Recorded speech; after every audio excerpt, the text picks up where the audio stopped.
bincang ringan aja ya, supaya sedikit mengenal mengenai apa sih kanker pada wanita itu yang paling sering, dan bagaimana harusnya kita bersikap ya. Saya tidak akan banyak bicara mengenai cancer secara spesifik ya, karena itu memang bukan bidang saya, cuman saya akan bicara mengenai cancer itu secara umum dan cancer pada wanita secara umum.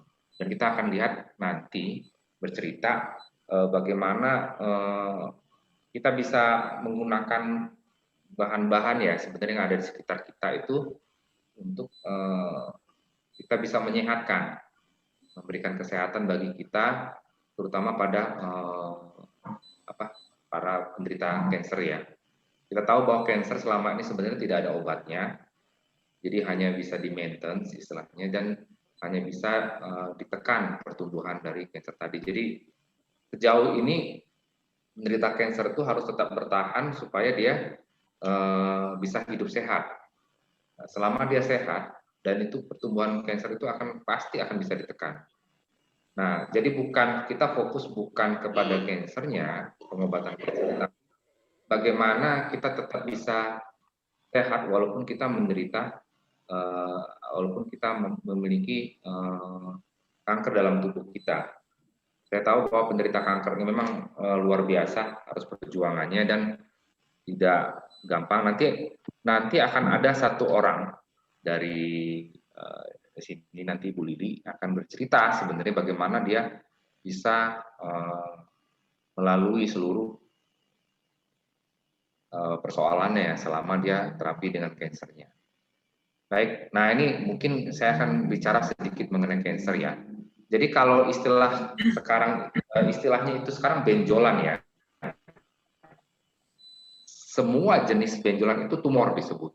Ini supaya paham masyarakat. Jadi kalau tumor itu bukan berarti suatu yang mengerikan, ya. Ada dua jenis tumor sebenarnya, tumor jinak dan tumor ganas. Jadi semua benjolan yang abnormal pun normal dalam tubuh kita itu disebut sebagai tumor.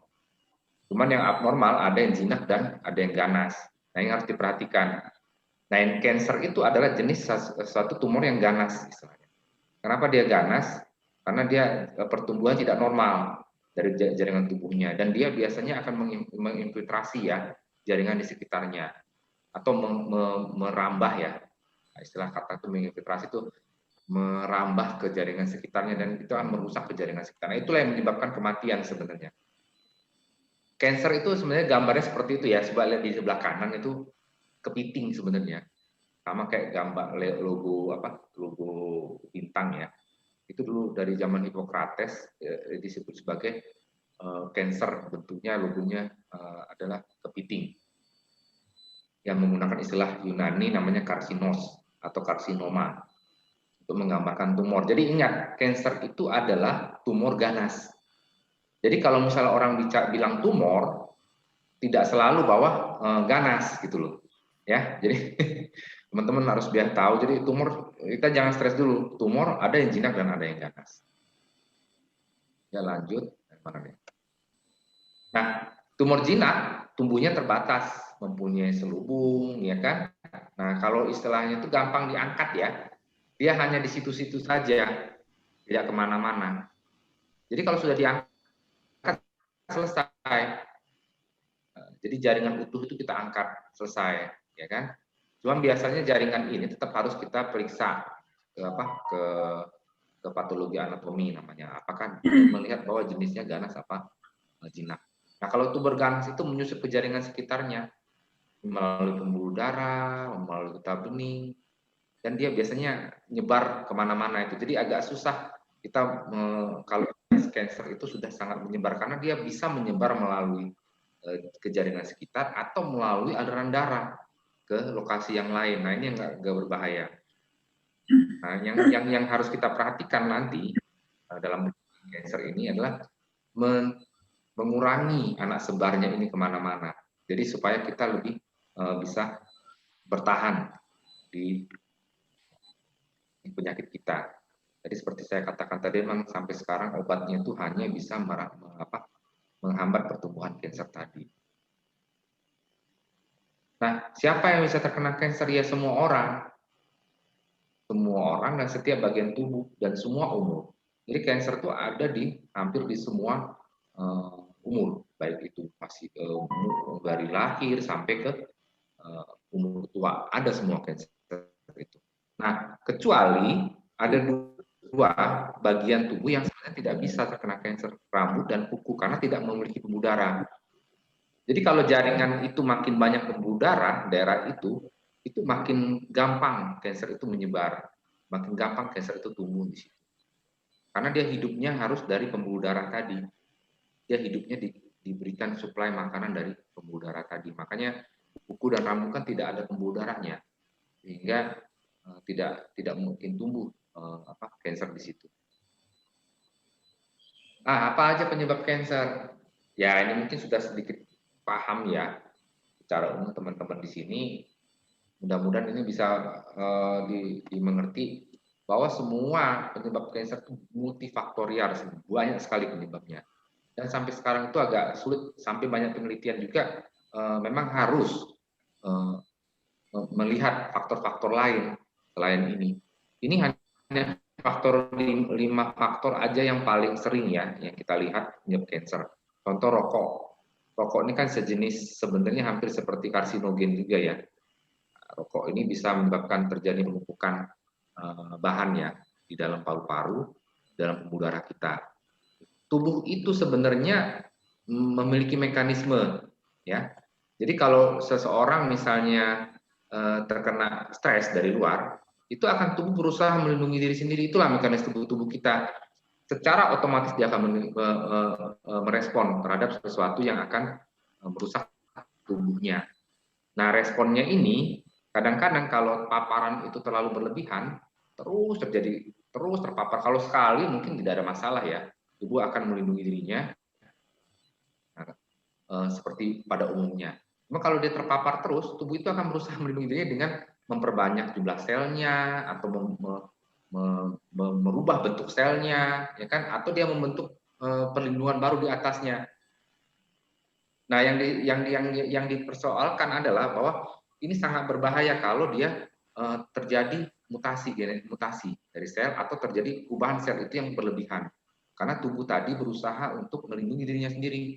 Nah, penyebab ini sebenarnya bahan-bahan yang menyebabkan terjadinya kerusakan atau tubuh tadi berusaha melindungi dirinya dari kerusakannya. Rokok contohnya. Kemudian faktor genetik. Nah, faktor genetik tidak bisa kita pengaruhi ya.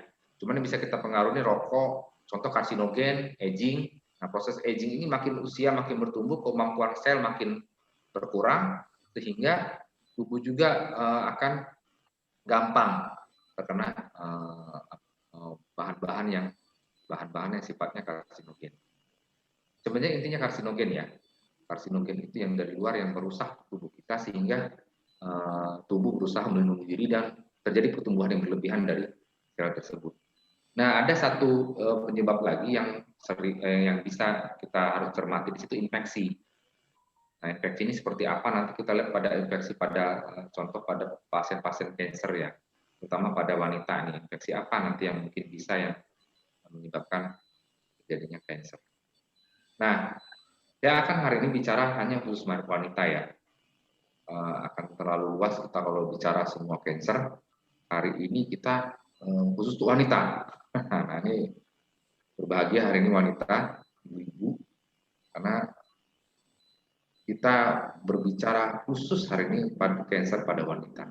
Nah, kalau kita lihat dari statistik ya, yang paling sering terjadi kanker itu di payudara, paling sering. Kemudian serviks dan kanker rahim. Ada lagi satu kanker ovarium. Nah, itu yang memang paling sedikit kasusnya, cuman kanker ovarium ini agak sulit dideteksi secara dini. Jadi kalau organ wanita itu adalah payudara ya, kemudian organ di dalam kandungannya itu ada serviks itu leher rahim, terus ada rahimnya tempat si bayi ya, atau tempat terjadinya proses kehamilan ya di dalam rahim tadi. Nah, ada lagi ovarium. Nah, itu indung telur. Ovarium itu indung telurnya. Nah, itu empat tempat ini yang mungkin bisa memungkinkan dari organ wanita yang bisa terjangkit kanker lah, atau bisa timbul kanker di situ. Nah, selain organ-organ lain ya, kita tidak bicara organ di luar organ wanita ya. Organ, bisa aja usus, rongga perut dan segala macam itu tidak kita bicarakan di sini. Ini kanker khusus yang pada wanita pada serinya. Di sini yang terutama yang paling sering menyebabkan kematian itu sebenarnya pada kanker serviks dan kanker payudara ini. Cuma serviks lebih cukup bertahan lama biasanya pasiennya kalau dia bisa menjaga kondisi tubuhnya tetap baik. Nah, kita bicara satu-satu ya sedikit ya. Kanker payudara. Nah, kanker payudara ini adalah tumor ganas yang dimulai dari sel-sel payudara. Sebenarnya ada tumor jinak pada payudara itu ada 3 jenis sebenarnya, 3 tumor jinaknya. Tapi ada satu jenis itu yang memang bisa cenderung ke ganas. Artinya kalau ada sesuatu benjolan di payudara, kita harus waspada, tetap harus memeriksakan diri. Nah, kanker payudara ini sel ganas yang dimulai dari sel payudara itu sendiri. Nah, penyakit ini terutama pada wanita, tapi bisa juga terjadi pada pria. Jadi kanker payudara ini tidak semua milik wanita ya. Jadi pada pria juga bisa terjadi kanker payudara, tapi yang paling sering ya tetap pada wanita. Karena dia tergantung dari hormon juga yang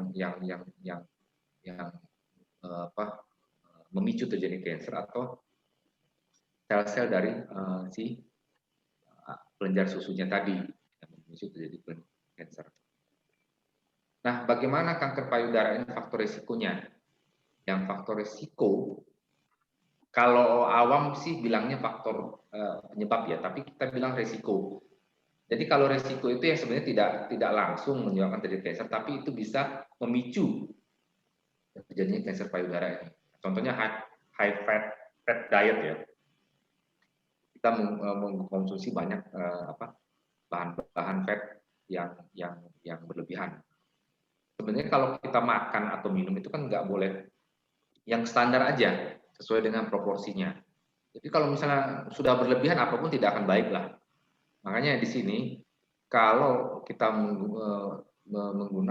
tetap mengkonsumsi atau diet dengan tinggi dari fat itu ada risiko kanker payudara. Polusi. Nah, polusi ini bisa menyebabkan terjadi kanker payudara. Asap rokok dan kerja malam. Nah, ini faktor-faktor resiko ya. Artinya ini memang banyak juga sudah mulai diteliti lagi secara dalam, apakah memang ini faktor resiko ini bisa menjadi faktor resiko utama yang terjadi kanker payudara. Jadi makanya saya bilang tadi sekali lagi bahwa semua kanker itu multifaktorial sebenarnya penyebabnya. Jadi kita tidak bisa pastikan bahwa ini hanya penyebabnya. Tapi yang dominan pada kanker payudara ini harus diperhatikan. Bukan berarti bahwa kita tidak boleh berdekatan dengan ini, tapi dikurangi paparannya, atau paling tidak kita mengurangi waktu kita untuk terkena dengan faktor-faktor tadi ini. Jumlahnya yang kita kurangi dan waktu paparannya yang kita harus kurangi. Nah, bagaimana untuk kanker payudara? Sebenarnya lebih gampang ya untuk mendeteksi dini ya. Paling gampang itu dengan sadari namanya. Kalau pada wanita itu periksa payudara sendiri. Saya tidak ajarin tekniknya di sini karena agak panjang. Cuman sadari itu bisa dilihat di berbagai media sosial bagaimana sih kita meriksa payudara sendiri. Dan harusnya bisa sesekali ke layanan kesehatan atau ke bidan sebenarnya sudah cukup diajarin ya bagaimana memeriksa payudara sendiri ya. Nah, mereka bisa ngajarin nanti bagaimana memeriksa secara rutin payudara sendiri. Ini yang paling gampang sebenarnya. Nah, begitu ada timbul benjolan ya kita harus memeriksakan diri ke tenaga ahlinya. Nah, kalau di rumah sakit itu periksa payudara klinis namanya. Nah, itu tenaga ahli yang memeriksakan. Begitu kita merasakan ada sesuatu yang sedikit berbeda di payudaranya, ya kita periksakan ke dokter. Nah, pemeriksaan yang lebih spesifik lagi mamogram. sebenarnya nggak terlalu mahal sih pemeriksaan, tapi bisa dilakukan pemeriksaan secara rutin. Apakah ada kemungkinan benjolan dalam payudaranya? Ya, walaupun nanti sesudah di mamogram itu tetap dilakukan biasanya biopsi ya, atau kalau benjolannya itu memang tidak menyebar kemana-mana, biasanya langsung diangkat sama dokternya. Makanya ini deteksi kanker payudara paling gampang sebenarnya, dan wanita harus lebih sering memeriksakan dirinya. Laki-laki juga sih, karena kan bukan hanya pada wanita tadi kanker payudara. Nah, kedua kanker serviks. Nah, kanker serviks ini juga deteksi dininya kan gampang, ya. Jadi kanker serviks ini kanker leher rahim ya, yang disebutkan. Jadi dia itu sebelum ke rahim itu ada namanya, ada secara anatomi ada leher. Leher rahimnya itu yang memang jadi ada vagina, kemudian leher, kemudian ada rahim. Nah, di situ kanker yang sering tumbuh juga. Kanker serviks ini paling sering juga pada wanita, dan pada umumnya wanita sering malas deteksinya terlambat itu gara-gara wanitanya sering malas memeriksakan diri. Padahal paling gampang sebenarnya untuk deteksi kanker serviks ini.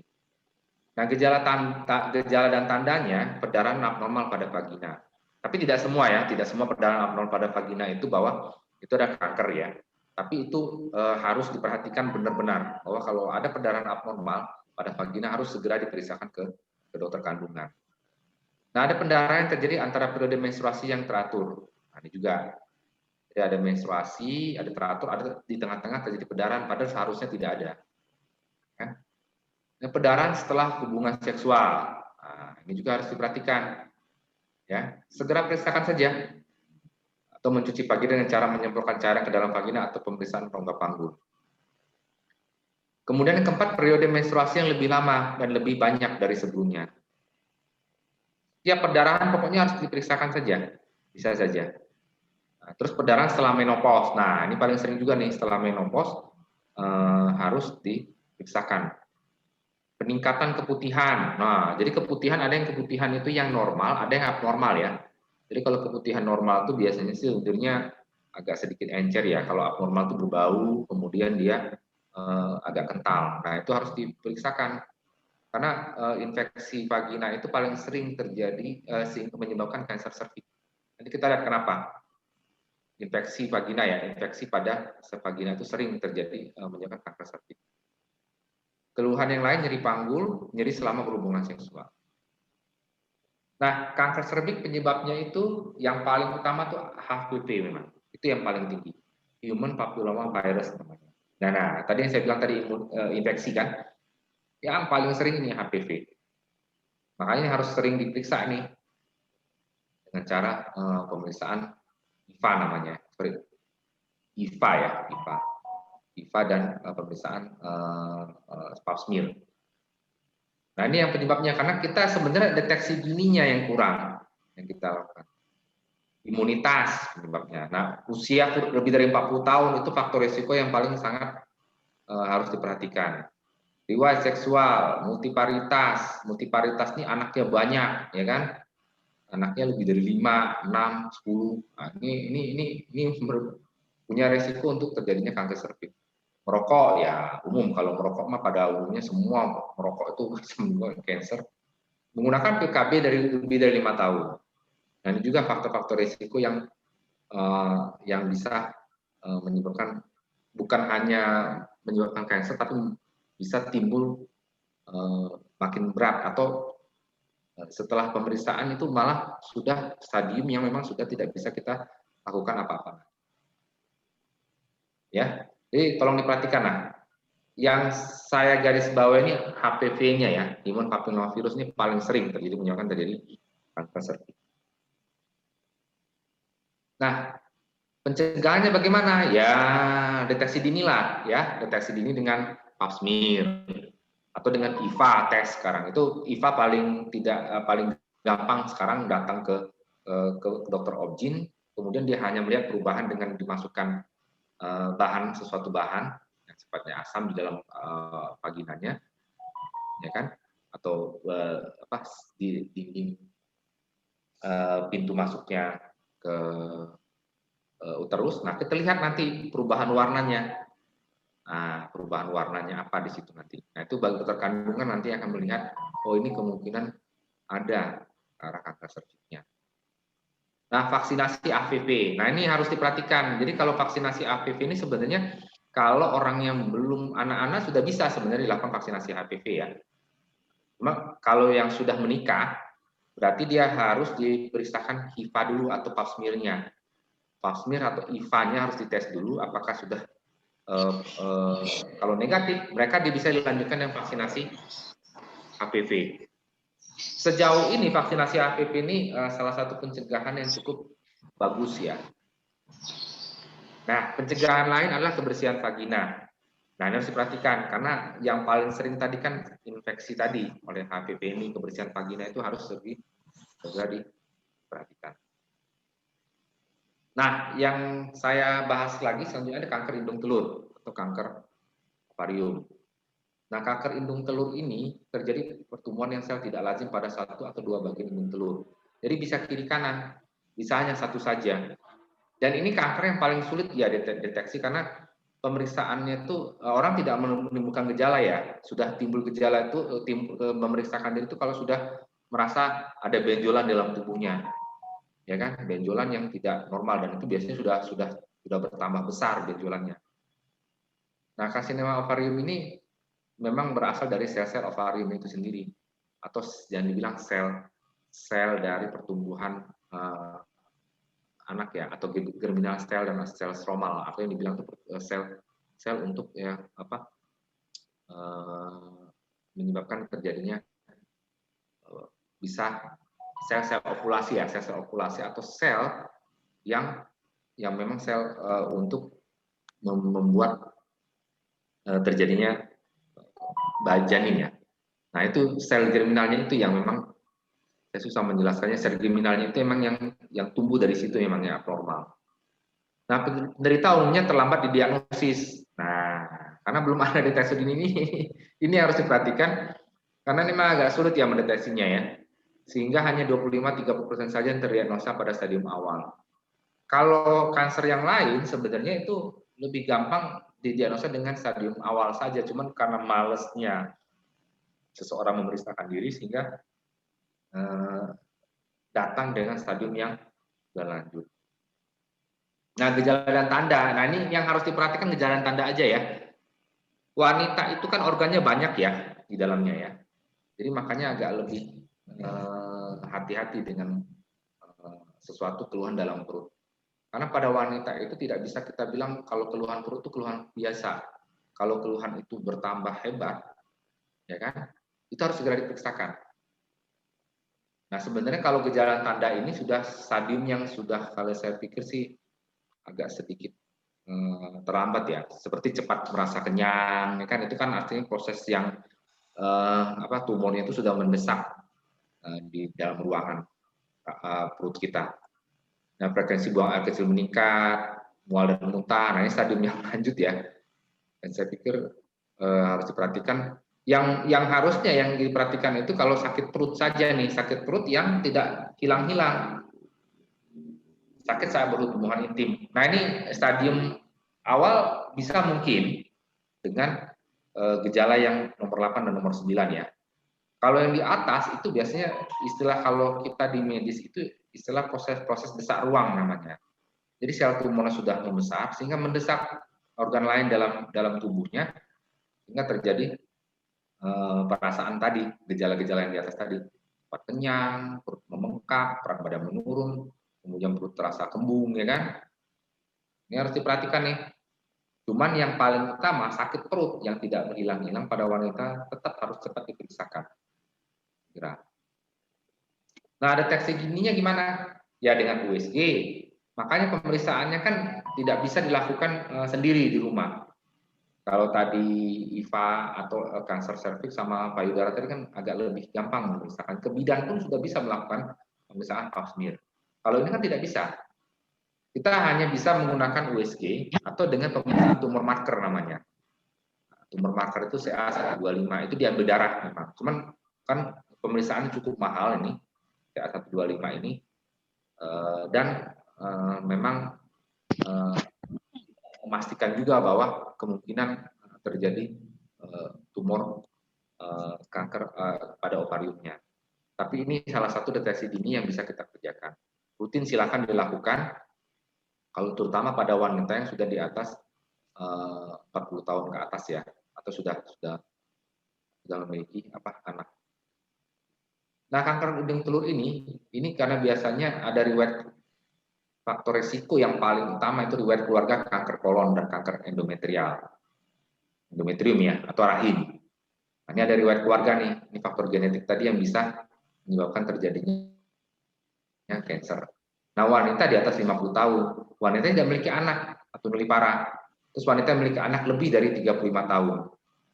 Jadi anak yang tidak memiliki anak pun akan memiliki resiko dari kanker hidung telur. Dan wanita yang memiliki anak lebih dari 35 tahun itu memiliki resiko juga terjadi kanker hidung telur. Makanya kalau wanita disarankan memang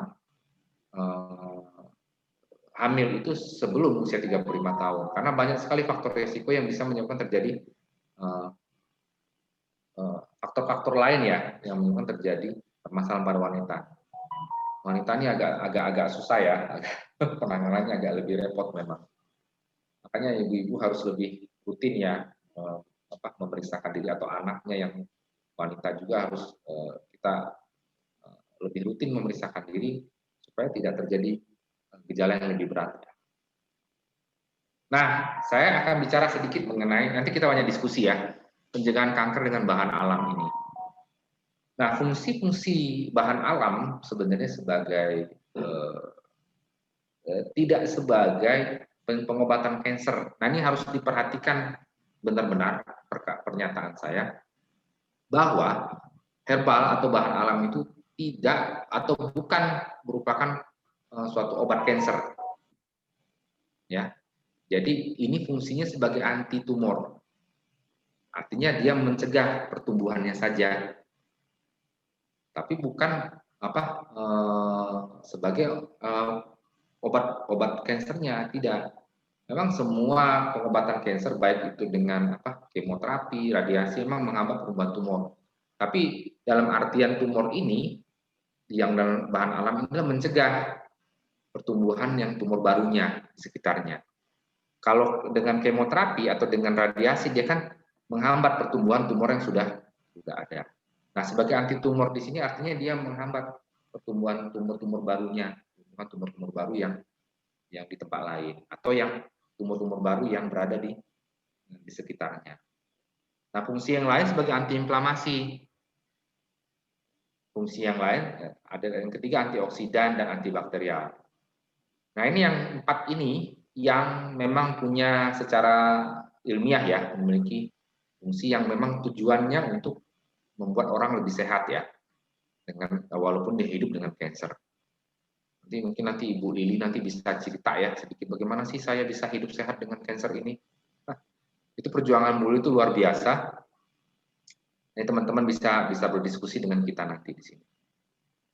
Nah, kandungan bahan alam pencegah kanker itu harus mengandung sulfida atau 4 bahan ini ya, sulfida, polisulfida, kurkumin, terpenoid, flavonoid, antioksidan lainnya, fenol, vitamin C, dan flavonoid.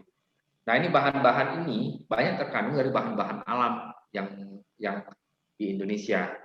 Bahan dalam Indonesia banyak sekali, artinya tidak usah kita jauh-jauh ngambil bahan alam dari atau herbal dari Cina dan sebagainya. Di Indonesia udah kandungan-kandungan ini banyak sekali bahan alam yang bisa kita manfaatkan yang memiliki kandungan-kandungan bahan alam ini.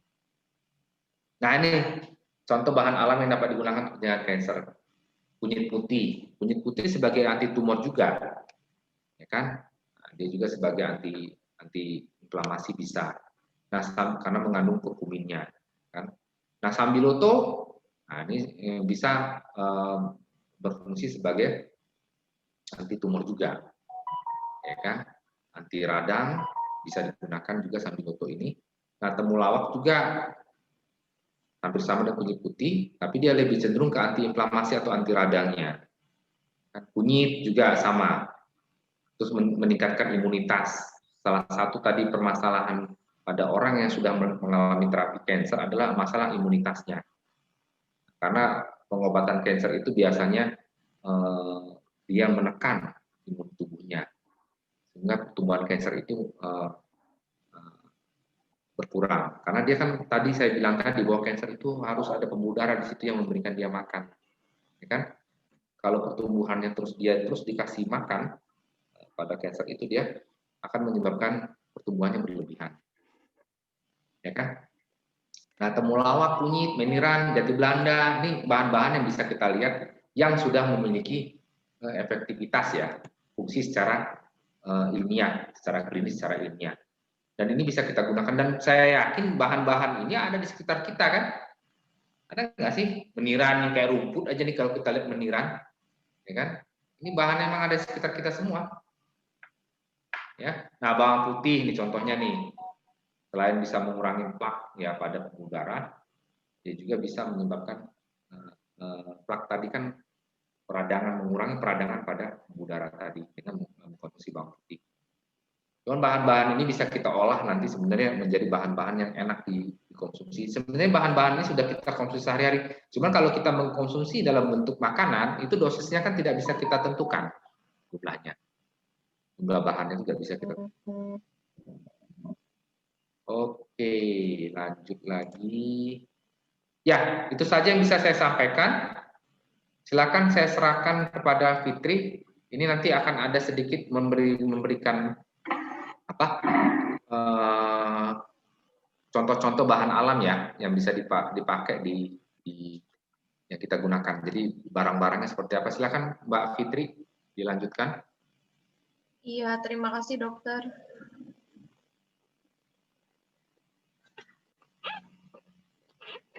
Oke, mungkin ada beberapa Bapak Ibu yang belum tahu tentang kayak gimana sih kunyit tuh kayak gimana, temulawak kayak gimana, terus kunyit putih seperti apa. Nah, saya akan ngasih tahu nih supaya lebih tahu. Oke. Nah, yang ini pegagan ya. Kemudian tadi ada juga temulawak. Nah, yang ini nih kunyit putih. Terus ada juga sambiloto. Ya, yang ini kunyit putih. Kemudian yang ini sambiloto. Oke, kita geser lagi. Di sini ada kunyit. Kemudian ini meniran.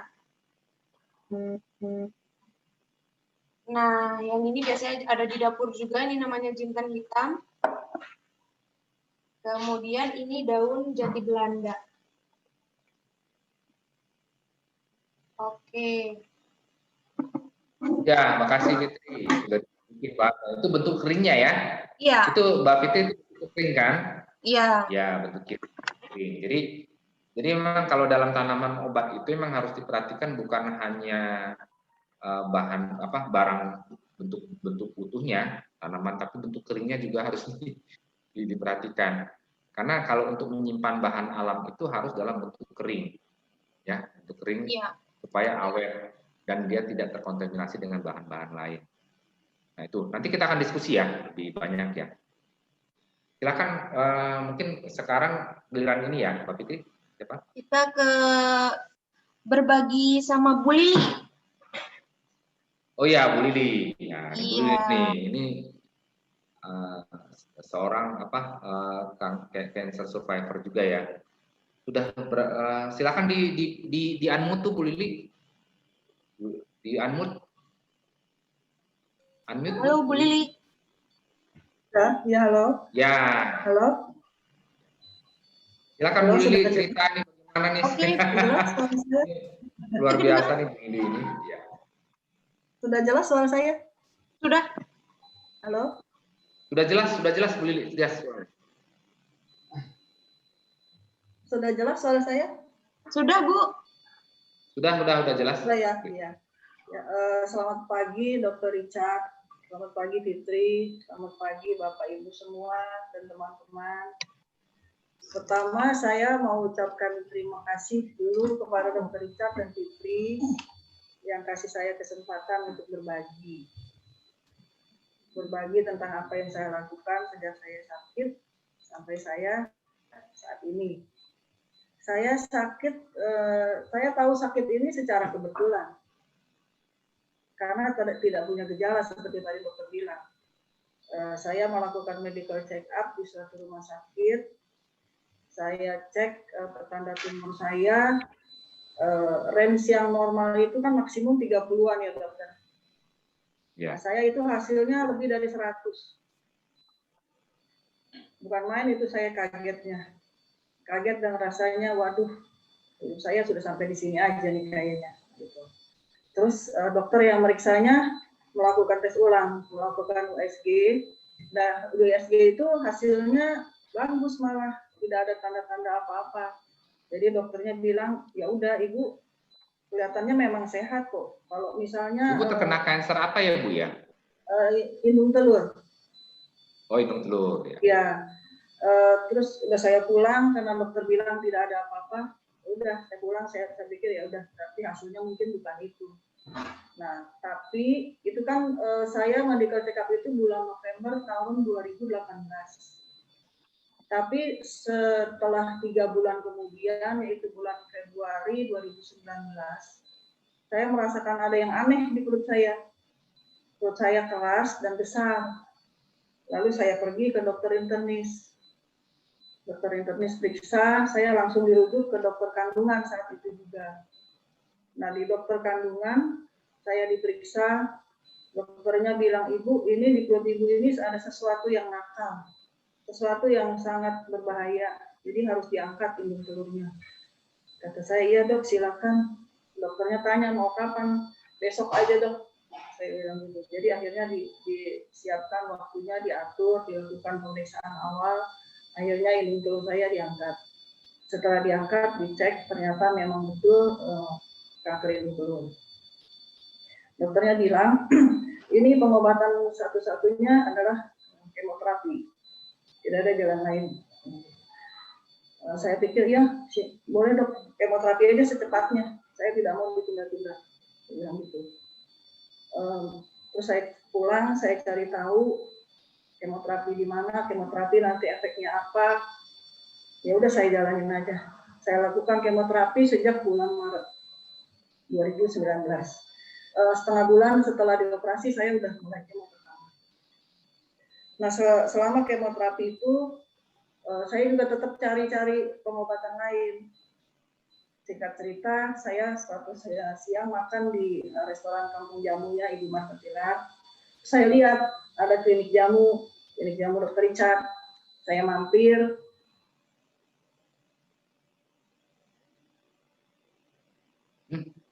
Sinyalnya. Iya. Halo Bu Lili.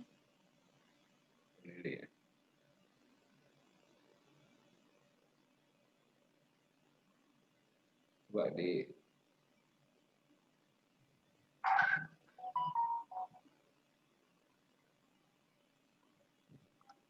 sinyalnya Bu Lili mana nih? Sinyalnya. Belum. Halo. Ya Bu, diulang lagi Bu, boleh Bu?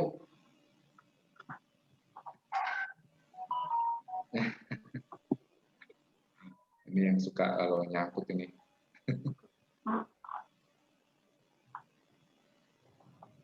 Keluar ya.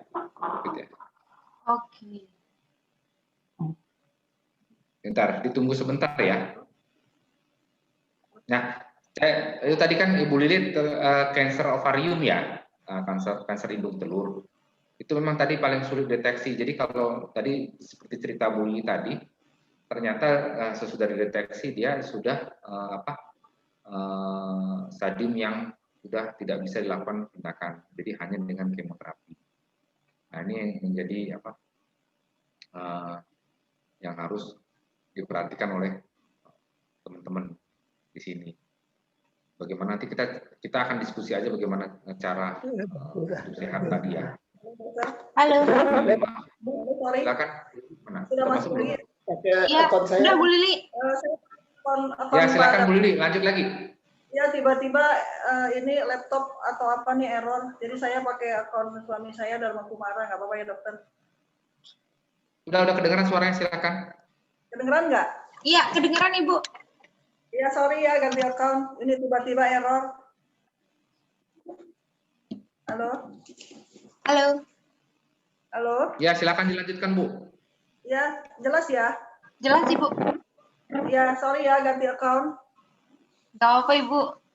Ya, tiba-tiba error, nggak tahu entah apa itu penyebabnya. Nah, saya sambung lagi. Saya ketemu Dokter Richard, saya minum jamu sehari 3 kali. Sampai sekarang, saya rasa badan saya enak. Nah, selain itu, saya juga periksa setiap kemoterapi kan 3 minggu sekali ya. Setiap kemoterapi kan dicek darah saya semua.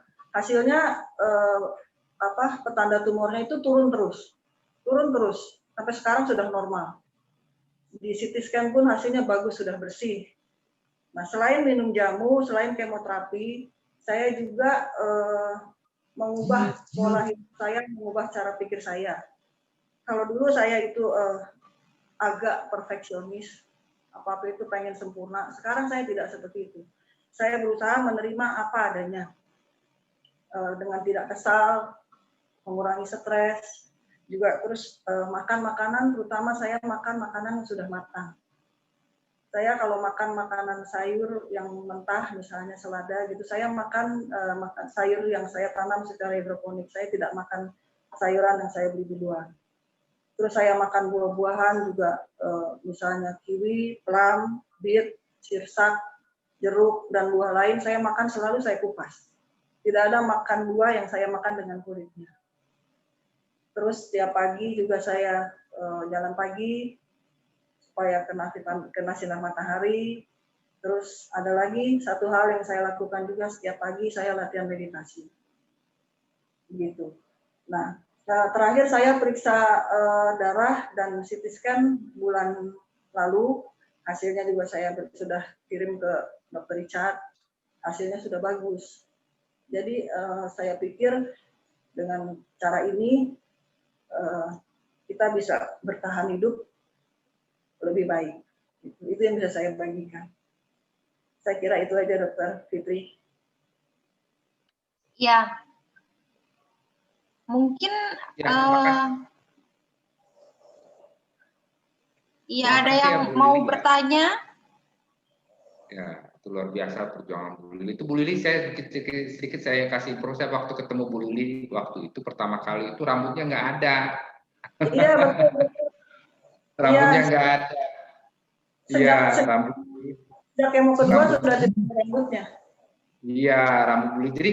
Jadi gini, saya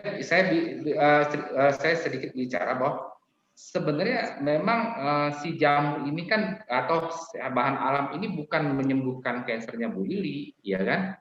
Tapi dengan kemoterapi dia tetap dia menyembuhkan kansernya Bu Lili. Tapi bahan alam ini bisa menyebabkan Ibu Lili itu lebih sehat, imunitas meningkat, sel-sel baru makin bertumbuh. Jadi Ibu, kalau namanya kita bertahan, tubuh kita tetap bisa kalau saya kasih gambaran sebenarnya resiliensi ya.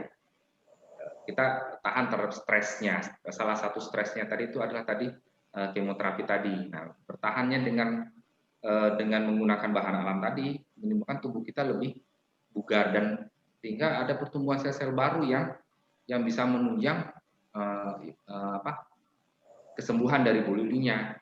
Jadi tidak sebagai bahan alam itu sebagai obat yang menyembuhkan kansernya, tapi itu yang bisa menunjang atau kalau kita itu supportnya ya, mensupport dia supaya bisa tetap hidup sehat, bisa menjalankan aktivitasnya sehari-hari. Ya, nah silakan kalau ada yang bertanya silakan dipandu Bu Mbak Fitri. Silakan. Oke, udah ada 2 pertanyaan dokter. Yang pertama dari Rita Handayani. Ini sepertinya pertanyaannya ditujukan ke Bu Lili ya. Herbal apa aja sih Bu yang dikonsumsi selama ini gitu Bu? Kemudian ada pertanyaan kedua, mungkin buat Dokter Richard ya, apakah tidak ada efek samping jamunya? Ya silakan Bu Lili dulu ya. Iya, Bu Lili dulu. Saya konsumsi jamu hasil racikan Dokter Richard. Yang saya tidak tahu lengkapnya semuanya, tapi yang saya tahu di dalamnya yang pasti ada kunyit putih, sambiloto, temulawak, meniran, jintan hitam. Yang lainnya apalagi dok? Harus dokter yang jelaskan. bahan-bahan tadi sudah ada yang di atas tadi ya, kunyit putih, sambiloto, meniran, ya kan, jinten hitam, itu sudah disatukan dalam satu. Kita betul Bu, kunyit putih juga masuk ke dalamnya, ya. Sudah itu dalam satu ramuan nanti yang sudah. Nah, ramuan ini sebenarnya sudah ada bukti empirisnya sebenarnya dikerjakan oleh Kementerian Kesehatan. Jadi kita menggunakan sesuatu campuran itu tidak mencampur-campur sendiri, ya. Kita tidak mencampur sendiri, tapi itu bahan itu sudah ada campurannya dan berapa jumlah yang harus kita campurkan. Jadi kalau jamu itu kan dia mempunyai range dose-nya itu sangat luas ya. Jadi kalau misalnya dia sudah cukup memberikan ketahanan tubuh di dosis yang segitu, kita tidak perlu memberikan dosis yang berlebihan kepada seseorang. Nah itu tadi campuran tadi sudah saya sebutkan di atas. Nanti bisa di-share aja nanti ya, Fit ya. Apa aja sih bahan alam nanti. Mbak Fitri nanti bisa di-share nanti ke teman-teman kalau menyerahkan email atau WA-nya nanti bisa kita share dalam bentuk materinya. Kemudian ada pertanyaan kedua tadi apa tadi Mbak Fitri mengenai efek samping ya? Iya, ada efek sampingnya enggak? Ya, mengenai efek samping. Ada juga yang nanya nih, Dok. Samping, ya, ini selalu saya lanjutkan ya mengenai efek samping ya. Jadi kalau sesuatu yang berefek itu pasti ada efek sampingnya. Tidak ada bilang herbal tidak mempunyai efek samping. Nah, yang cuman permasalahan karena range-nya sangat luas, ya panjang. Jadi kalau obat-obat kimia itu kan range dose-nya kan sempit ya. Contoh misalnya amlodipin kita kasih 10 mg. Paling dosis yang paling kita tingkatkan 20 mg, ya kan? Terus itu sempit dia. Jadi begitu sudah masuk ke dosis yang agak tinggi sedikit itu bisa menyebabkan toksis atau toksin atau menyebabkan terjadinya keracunan pada tubuh kita. Naik aja dosisnya sedikit. Nah kalau jamu itu sebenarnya range dose-nya itu sangat panjang. Makanya kalau kita ambil dosnya yang 1 gram, 2 gram, 3 gram, bisa kita naikkan sampai dengan misalnya sampai 10 gram, 15 gram. Tapi ya sesuai dengan kebutuhan saja, ya kan? Makanya kalau sudah punya efek yang pas di dosis segitu ya kita tidak akan tambahkan lagi. Jadi efek samping tetap. Jadi kalau saya bilang tuh bukan efek samping ya, efek sampingan. Bedanya efek sampingan itu bahwa dia tuh gejala yang sifatnya individual terhadap tubuhnya. Jadi kalau Bu Lili mengkonsumsi ini, dia mungkin tidak ada permasalahan. Nah, ibu yang lain ada permasalahannya, tapi bukan berakibat memperberat dari kondisi sakitnya, tidak. Tapi dia bisa aja gejala-gejala misalnya mual atau misalnya dia kok merasa badannya tidak ada efek apa-apa. Jadi jamu itu ada 3 efek yang bisa kita ambil. Satu, dia tidak efek tubuhnya, ya kan? Artinya nggak ada punya apa-apa, saya nggak punya reaksi apa-apa nih, biasa aja, ya kan? Dan minum jamu ya nggak ada reaksi apa-apa. Tapi yang kedua memperberat bukan memperberat penyakitnya, dia berat. Kalau ada kondisi yang bertambah buruk dalam tubuhnya, mualnya bertambah hebat atau kemudian ada reaksi lain yang memang yang tidak mengenakan di badannya. Itu individual sifatnya, tidak sama dengan satu orang dengan orang lain. Atau yang punya efek seperti Ibu Lili ini, dia merasa badannya sehat sehingga dia tetap sehat dengan mengkonsumsi itu. Walaupun jadi kalau seseorang datang ke kita itu kita nilai secara subjektif quality of life-nya kita nilai. Oh ternyata quality of life-nya sudah oke nih, ya kan? Nyeri berkurang, ya kan? Atau misalnya masalah lambung dia nyeri di lambungnya sudah berkurang. Nah, objektif kita lihat memang, cuman itu biasanya kita serahkan kepada tenaga ahlinya yang konvensional. Jadi kita tetap hanya menilai secara subjektif. Jadi tujuan dari jamu tadi menyehatkan saja, untuk menyehatkan badan kita supaya lebih kuat dan lebih bisa menahan segala stres dari luar. Efek samping tetap ada. Cuman itulah yang harus kalau kita observasi namanya ya. Begitu dia minum jamu, ada perubahan? Kalau enggak, berarti kita ganti jamunya dengan yang lain. Atau kita kombinasi dengan beberapa bahan yang lain. Itu saja. Ada lagi, Bet, pertanyaan? Ada lagi nih yang bertanya dari Ibu Nur Cahyani, apakah ada makanan yang harus dipantang, dokter? Kalau Halo? ya, untuk apa Ya, makanan dipantang buat? mungkin kalau dia menderita kanker seperti itu, ada nggak makanan yang harus dipantang? Nah, jadi namanya yang makanan dipantang itu jenis-jenis yang karsinogen ya sebenarnya. Tadi Bu Lili udah cerita kali ya. Jadi kalau bisa makanan-makanan yang bagusnya makanan yang berserat tinggi lah ya. Berserat tinggi itu biasanya menarik toksin ya, yang ditarik sama seratnya tadi dalam tubuh dan mengurangi reaksi inflamasi atau reaksi peradangan. Jadi pada umumnya sih manusia itu kan yang paling banyak itu kan asupan itu pasti melalui makanan lah ya, nggak ada yang lain kan. Jadi kesehatan usus harus dijaga dengan contoh makanan yang harus bisa dikonsumsi itu adalah makanan contoh dia harus yang berserat tinggi, ya kan? Karbohidrat boleh dikonsumsi, tapi kita harus mengurangi karbohidrat, terutama yang rantai pendek ya. Artinya yang gampang. Kalau rantai panjang itu karbohidratnya memang yang artinya gampang sekali diurai dengan tidak gampang diurai dalam bentuk lain. Jadi ini harus dikonsumsi karbohidrat. Tapi karbohidratnya kalau bisa yang jenis-jenis gandum, ya kan?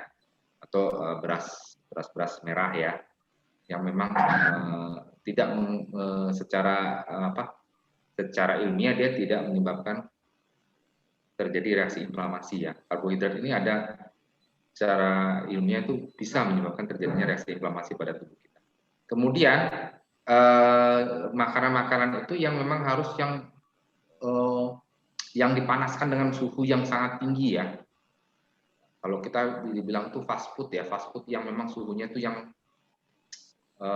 suhunya di atas 40 derajat tuh kalau kita masak suhunya tuh tinggi sekali, langsung panasnya langsung tinggi. Nah itu harus dikurangi juga, ya kan? Minyak tadi, fat yang jenis fatnya harus dikurangi. Tapi bukan berarti tidak boleh, karena gizi itu kan penting. Makanan-makanan tadi penting di tubuh kita untuk selain energi, vitaminnya juga perlu kita dapatkan kan, fatnya juga perlu. Jadi bukan berarti tidak boleh dikonsumsi, tapi kita coba lihat proporsinya itu harus pas. Banyak sih pedoman-pedoman sebenarnya bisa dipakai. Silakan aja lihat di browsing di berbagai media ya, terutama harus resmi ya, resmi browsing yang terutama makanan-makanan yang direkomendasikan oleh ahli gizi klinis. Nah, itu bisa dikonsumsi makanan seperti apa sih? Nah, itu tadi saran saya tetap usahakan yang berserat tinggi, karbohidrat lebih dikonsumsi lebih sedikit, bukan yang proporsional, kemudian makanan yang bersuhu tinggi atau fast food itu harus dihindari. Itu. Ada lagi Mbak Fitri? Oh, masih banyak banget nih dokter. Kemudian dari Bu Sri Mukti Handayani sampai 11.30. Ya, silakan. Iya. Berapa lama jamu bisa dikonsumsi secara rutin? Kemudian apakah ada jeda baru kemudian minum lagi? Mungkin nanti Bu Lili bisa menyambung ya. Bu Lili sudah berapa lama mengkonsumsi herbal ya, Bu? Ya. Ya, jadi kalau secara klinis jamu yang dikonsumsi itu minimal harus dikonsumsi selama 3 bulan. Ya, bahan alam 3 bulan. Kenapa kalau 3 bulan dia baru memiliki kita bisa mengobservasi dia tadi yang saya bilang bahwa tidak ada efek, ya kan?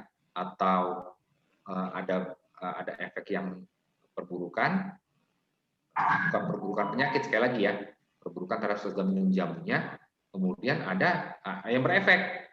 Nah, ini kan kita observasi minimal sebenarnya harus dikonsumsi selama 3 bulan dulu baru kelihatan nih. Kita observasi selama 3 bulan. Jadi jamu itu bukan kayak obat ya. Jadi jangan dibilang obat, begitu kita minum tekanan darah turun gitu kan, nggak bisa. Atau misalnya tumornya hilang, mana bisa. Ya. Jadi kalau misalnya jamu kita konsumsi seminggu, 2 minggu, 3 minggu ya nggak ada gunanya. Ya karena untuk menyehatkan harus dikonsumsi dalam jangka waktu yang cukup panjang. Observasi yang kita lakukan selain klinis itu paling kita mengecek fungsi ginjal dan fungsi hatinya.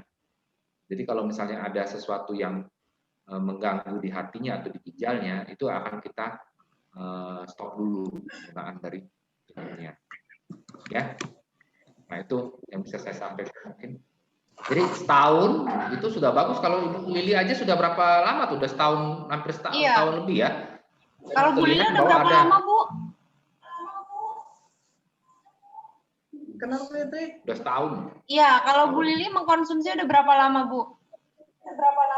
Dari Juni 2019. Juni 2019 ya. Oh, udah setahun lebih ya. Udah 1 tahun ya. Udah setahun lebih, dan itu baru punya. Jadi dari nggak tumbuh rambut, jadi bukan gara-gara ini dari nggak tumbuh rambut jadi tumbuh rambut. Bukan berarti penumbuh rambut ya. Salah, bukan penumbuh rambut. Tapi gimana imunitas tubuh membaik sehingga jamu itu bisa membuat daya tahan tubuhnya itu makin membaik dengan stresor yang ada di luar. Ya, selain tadi gaya hidup dia yang tidak stres, tidak memikirkan sesuatu yang lebih lebih rileks ya. Itu harus diperhatikan. Mungkin Fitri kalau ada yang bertanya langsung silakan aja, yang langsung mau bertanya sih dibuka aja. Kalau Iya, silakan kan aja yang mau bertanya bisa langsung di unmute ya suaranya, tapi ini banyak banget yang di chat dokter. Kemudian ada dari Rita Handayani nih, apa jamu ada kontraindikasinya? Kemudian disambung lagi nih, Dokter Richard bilang jika kita sudah mengkonsumsi herbal tertentu tidak ada efek, maka bisa diganti dengan herbal jenis lain. Sebaiknya setelah berapa lama kita menunggu reaksi efek dari herbal, bisa dinyatakan berdampak baik atau enggak? Tadi pertama apa ada kontraindikasi? Ya.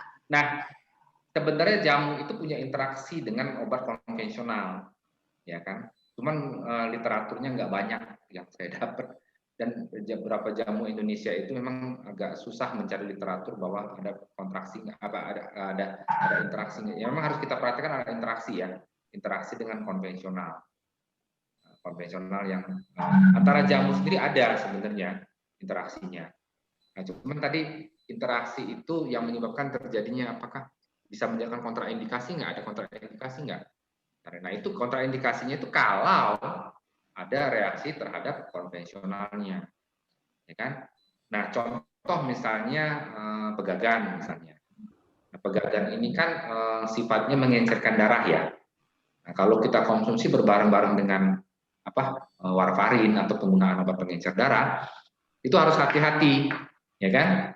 Harus hati-hati. Artinya harus hati-hati, harus dikonsultasikan ke dokternya bahwa dan ada pengontrolnya dengan pemeriksaan laboratorium biasanya.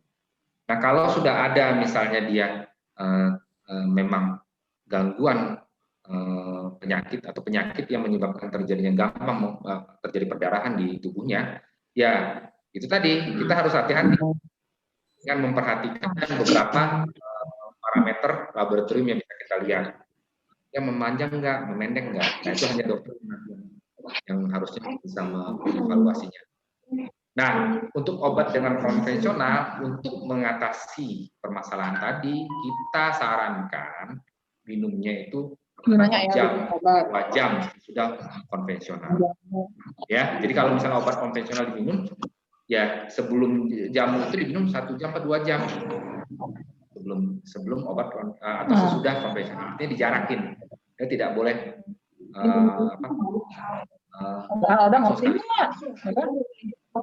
Terus apa lagi tadi? Yang kedua pertanyaan Mbak Fitri. Dok, saya mau tanya boleh dok? Oh, siapa dari mana nih? Langsung, dokter. Silakan. Halo. Siapa nama Bu? Nama Halo. dari mana? Oh, nama saya Bu Era dari PT Sena. Saya mau tanya sedikit boleh dok? Ya. Halo. Ya, silakan ya, Bu halo, Era. silakan. Ya, gini dok, teman kantor saya sebulan terakhir kemarin didiagnosa kena kanker hipotoma. Dokter hipotomanya mengabarkan bahwa dia tidak bisa dioperasi, tidak bisa dikemo, tidak bisa diradiasi. Dia hanya bisa minum obat dok. Obatnya obat kanker Nesafar. ya kan? Ya, ya. Nah, terus reaksi obat itu lumayan banyak ya dok, pusing lah, Ya, banyak sekali mual, pastinya. lemes. Terus kemarin dia cek terakhir di perutnya banyak cairan dok. Terus dikasih obat lah sama dokter yang ngecek untuk keluarin cairannya. Apakah belum terlambat kalau kita masih dukung minum jamu ya dok? Ya. Apakah harus bawa hasil-hasilnya semua ke dokter, baru bisa tahu dokter menentukan racikannya itu misalnya berapa gram, berapa kan bukan beda-beda ya dok ya? Tergantung berat tidaknya diagnosa kanker itu, benar nggak dok? Ya, ya. Ya, mungkin apakah harus ketemu dokter, apakah cuma pakai Zoom saja bisa, atau WhatsApp video call? Mohon infonya ya dok. Ya, makasih Bu Era. Ya, mungkin saya jawab. Mungkin tadi yang maksud Bu Era tadi adalah hepatoma kali ya, bukan hipotoma kali ya. Hepatoma. Jadi itu jenis kanker memang hepatoma, yang ya benar. Ya, itu memang agak susah ya penanganannya, dan memang prognosisnya atau kemungkinan hidupnya itu agak berat ya kalau lihat dari kondisinya, karena memang kanker yang seperti ini agak sulit kalau sudah terdiagnosa, sudah kena seluruh hatinya. Kalau hanya beberapa lobus hatinya mungkin masih bisa ya. Tapi kalau sudah mengeras dan sudah kena seluruh hatinya agak susah. Nah, jamu sebenarnya di sini fungsinya. Tapi dia jamu fungsinya. Tapi dia anehnya dok, baru ketahuan kemarin baru ketahuan sebulan yang lalu, dalam sebulan ini dia turun 30 kilo loh dok, berat badan. Baru ketahuan. Karena dia keluhannya pertama kali mual sampai 3 minggu nggak sembuh-sembuh dok mualnya itu, barulah dia USG. Habis USG diarahkan ke CT scan, di situ baru ketahuan dok. Kan sangat mendadak sekali ya dok ya. Bagaimana kita orang awam ini bisa tahu, jangan sampai seperti itu gitu loh dok, mendadak sekali gitu loh dok. Itu kira-kira bagaimana caranya ya dok? Apakah ada pemeriksaan yang tadi dokter yang Ibu Lili cerita itu loh dok, sel kanker dalam darah laboratorium bisa ketahuan kan dok? Ada nama pemeriksaannya apa ya dok? Ya. Oke. Sorry, mungkin nanti kita ceritakan sedikit ya mengenai kanker ini. Cuman ini memang di luar dari konteks kita hari ini. Cuman bisa aja saya kasih tahu sedikit di sini mengenai kanker ini. Harusnya kanker mengenai wanita hari ini ya ceritanya. Jadi hepatoma ini kan tadi saya ceritakan, memang itu kankernya memang sebenarnya datang itu biasanya pada umumnya orang udah pada datang stadium lanjut. Nah, cara pemeriksaan untuk mendiagnosa awal sebenarnya rutin, dia harus memeriksakan USG pada perutnya atau lambung, USG perut. Kalau ada gejala keluhan di sebelah kanan atas, ya kan, itu biasanya nyarunya tuh dengan keluhan lambungnya, lambung nyeri, seolah kadang-kadang dokter hanya memberikan obat-obat lambung, padahal sebenarnya harus lebih diperdalam lagi, itu ternyata ada permasalahan di organ lain. Nah, dalam hal ini hati. Hepatoma itu kan kanker yang mengenai hati. Biasanya keluhannya mual. Memang kalau sudah mual itu biasa dalam proses sudah keluhan yang sudah lanjut. Awal sih biasanya nyeri-nyeri perut yang di sebelah kanan atas biasanya. Kan hati kan sebelah kanan atas tuh. Nah, nyerinya biasanya di sebelah kanan atas. Itu kalau bisa saya sampaikan sedikit. Jadi untuk lebih detailnya mungkin saya tidak bisa menjelaskan secara detail bagaimana sih hepatoma itu terbentuk, ya kan.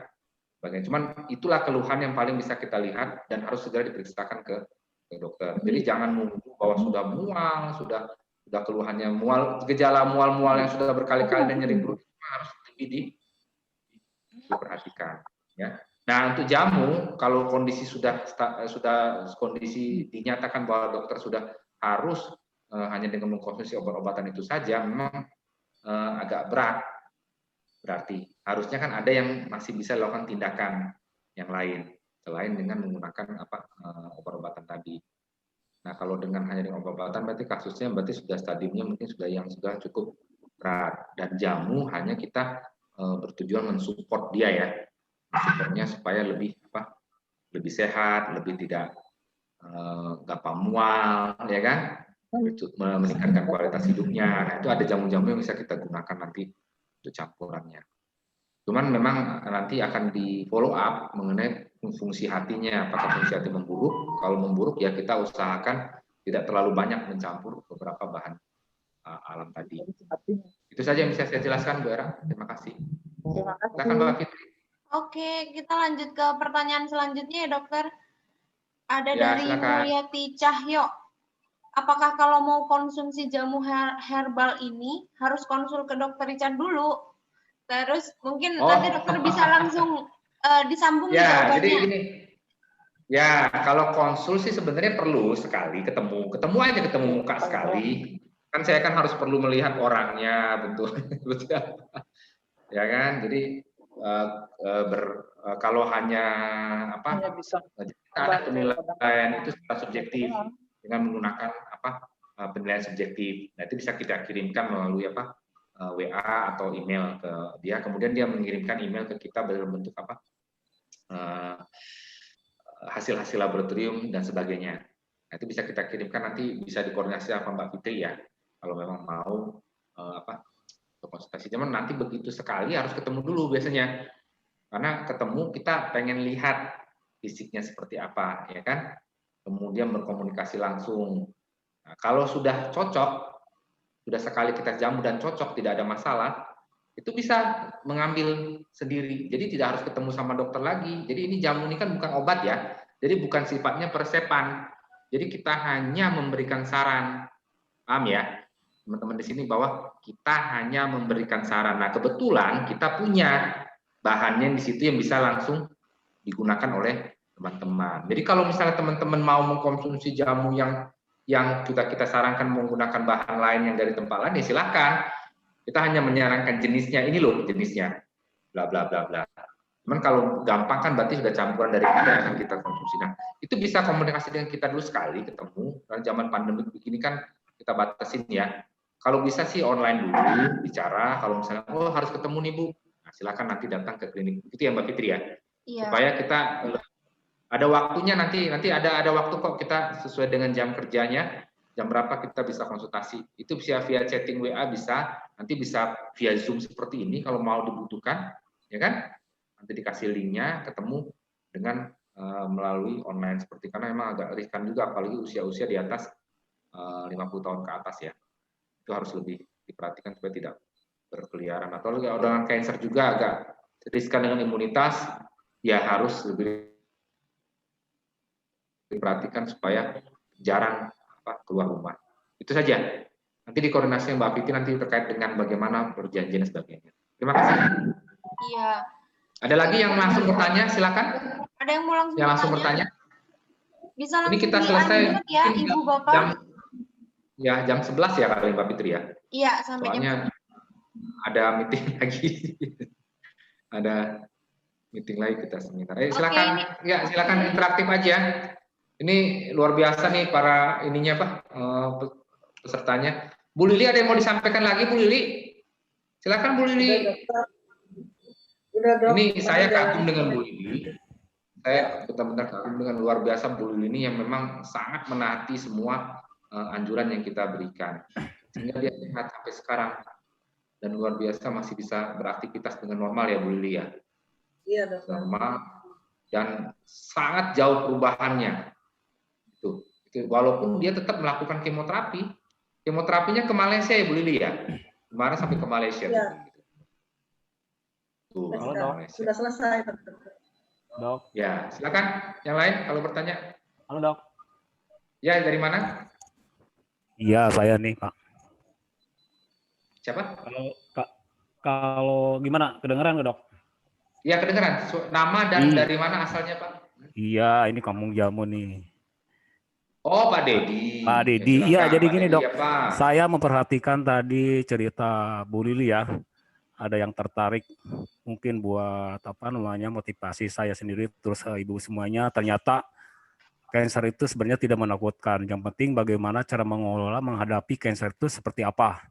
Nah, jadi saya perhatikan dari Bu Lili selama menghadapi penyakit kanker, dia ada perubahan pola pikir yang utama ya Dok ya. Pola pikir, perilaku gitu ya. Nah, yang paling penting pola pikir sangat mempengaruhi. Jadi memang segala sesuatunya harus kita serahkan ke yang di atas, kita bersyukur, terus pola hidup juga ya. Saya tertarik tadi mengenai masalah Bu Lili kalau makan buah kulitnya itu mesti dibuang ya. Saya sangat setuju ya. Walaupun memang ada beberapa informasi ternyata di buah itu yang paling menyehatkan itu kulitnya ya. Tapi kita harus berpikir kenapa? Karena sekarang ini di dunia pertanian ini sering banyak menggunakan bahan kimia. Nah, bahan kimia itu tentunya banyak nempel di kulit ya Bu Lili ya.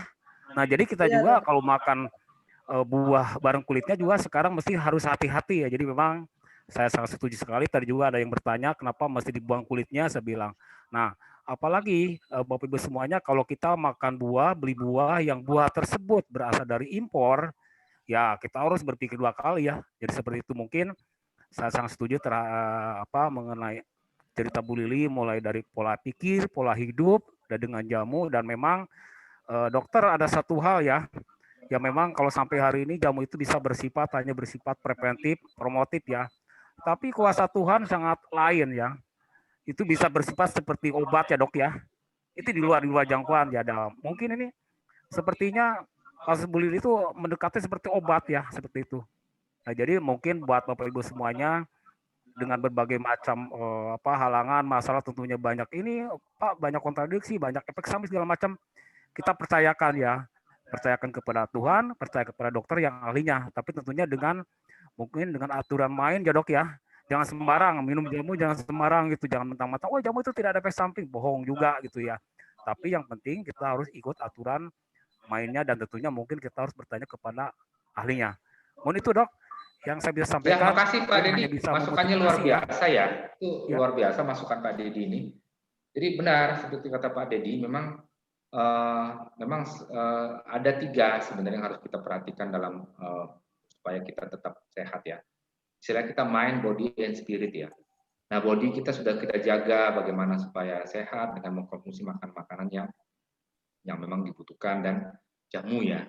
Jamu juga bisa dikonsumsi untuk menyehatkan tubuh kita, body. Nah, tadi berpikiran itu supaya tetap bahwa kita berpikiran tetap sehat. Jadi kadang-kadang bukan kadang-kadang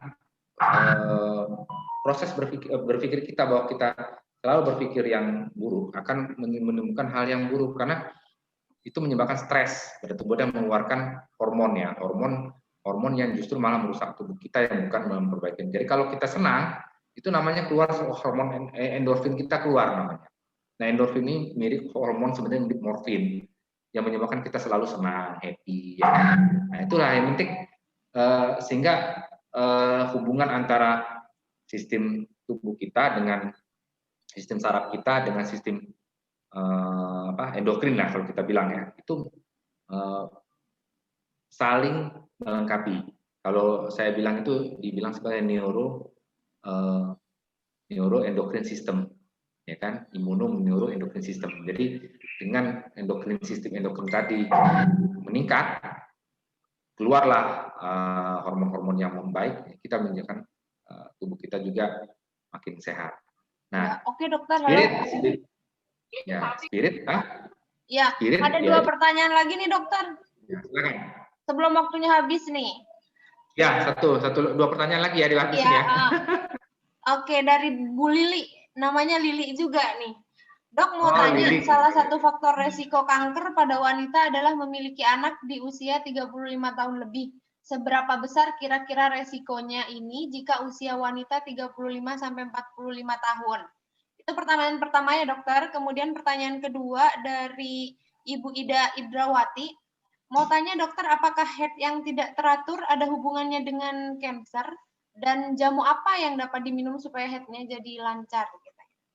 Oke. Ya, tinggal 2 pertanyaan berarti ya, Fit ya? Iya. Ya.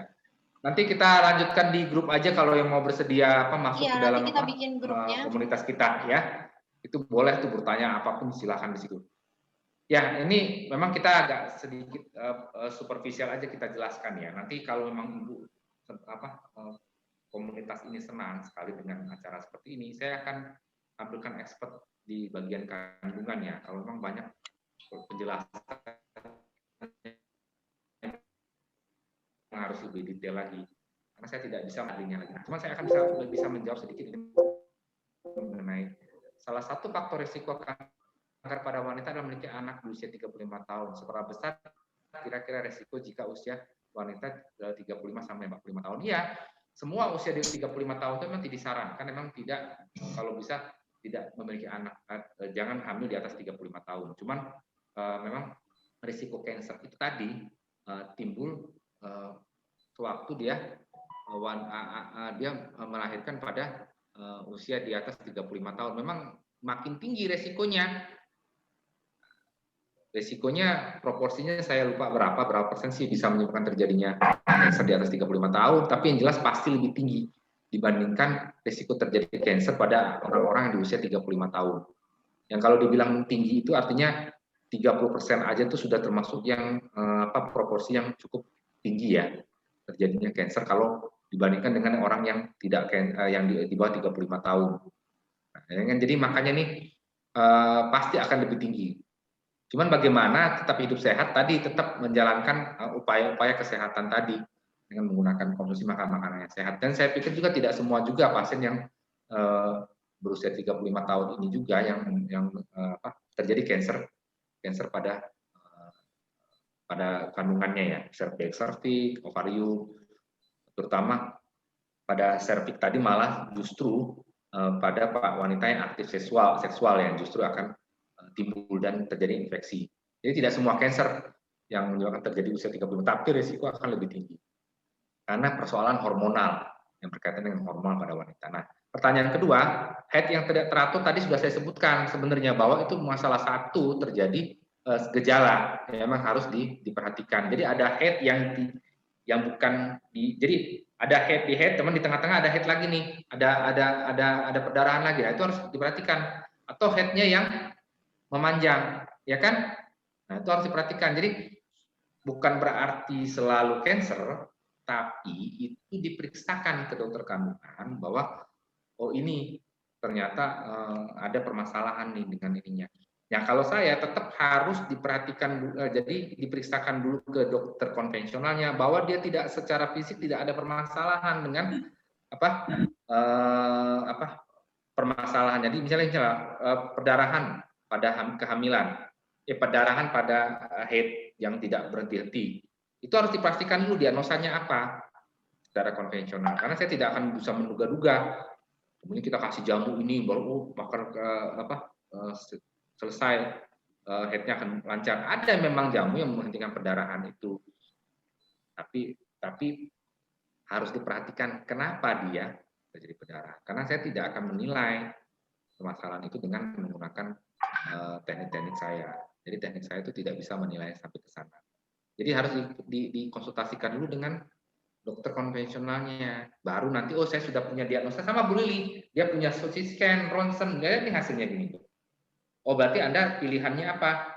Oh operasi, silahkan operasi dulu. Artinya tidak saya suruh minum jamu dulu, operasi dulu atau lakukan tindakan sesuai dengan konvensional dulu. Baru begitu sesudah akutnya selesai, proses akutnya sudah dibereskan, baru kita jaga ketahanan tubuhnya dengan menggunakan jamu.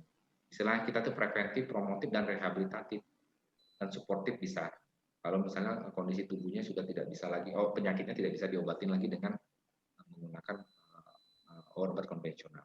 Jadi hanya suportif, tidak menyembuhkan penyakitnya. Ya, oke itu aja Fitri, mungkin. Oke, mungkin itu aja yang bisa disampaikan ya. Karena berhubung waktunya udah jam ini antusiasnya banyak sekali Fit ya, pertanyaan luar biasa banyak ini. Saya nggak bisa. Iya, mungkin nanti bisa ibu-ibu dan bapak bisa langsung hubungi nomor klinik jamu ya. Nanti kita mau masukin ke dalam grup. Jika yang berkenan nanti bisa menghubungi nomor di 0811. Ya. Boleh dicatat?